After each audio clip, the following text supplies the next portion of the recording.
നമസ്കാരം, കൊട്ടാരക്കര മീഡിയയിലേക്ക് സ്വാഗതം. ഇന്ത്യ സന്ദർശനം മാറ്റിവെക്കുന്നതായി അറിയിച്ച് ശതകോടീശ്വരനും Tesla സിഇഒയുമായ Elon Musk.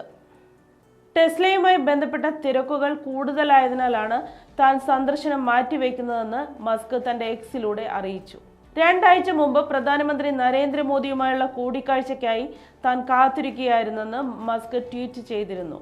ഇന്ത്യയിലെത്തുന്ന Elon Musk പ്രധാനമന്ത്രി നരേന്ദ്രമോദിയെയും സ്റ്റാർട്ടപ്പ് സ്ഥാപകരെയും കാണുമെന്നാണ് പ്രതീക്ഷിച്ചിരുന്നത്. നിർഭാഗ്യവശാൽ വളരെ ഭാരിച്ച ടെസ്ല ബാധ്യതകൾ ഉള്ളതിനാൽ ഇന്ത്യയിലേക്കുള്ള സന്ദർശനം വൈകും.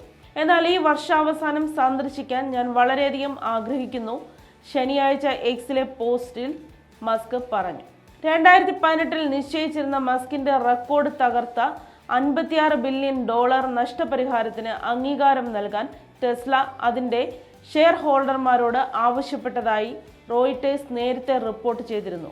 എന്നാൽ ഈ വർഷം ജനുവരിയിൽ ഡെലവെയർ ജഡ്ജി ഇത് നിരസിച്ചു.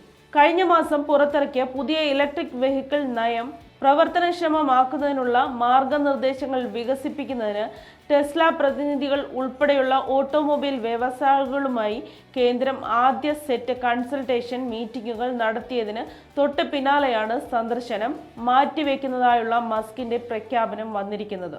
4150 കോടി രൂപ മുതൽ മുടക്കിൽ ഇന്ത്യയിൽ സൗകര്യങ്ങൾ സ്ഥാപിക്കുന്ന നിർമ്മാതാക്കൾക്ക് പരിമിതമായ എണ്ണം EV ഇറക്കുമതികൾക്ക് തീരുവ ഇളവ് നൽകുന്നതിനാൽ ടെക്സാസ് ആസ്ഥാനമുള്ള കാർ നിർമ്മാതാക്കൾക്ക് കുറഞ്ഞ തീരുവയിൽ ഇന്ത്യയിലേക്ക് കാറുകൾ ഇറക്കുമതി ചെയ്യാൻ പുതിയ EV നയം വഴിയൊരുക്കുന്നു.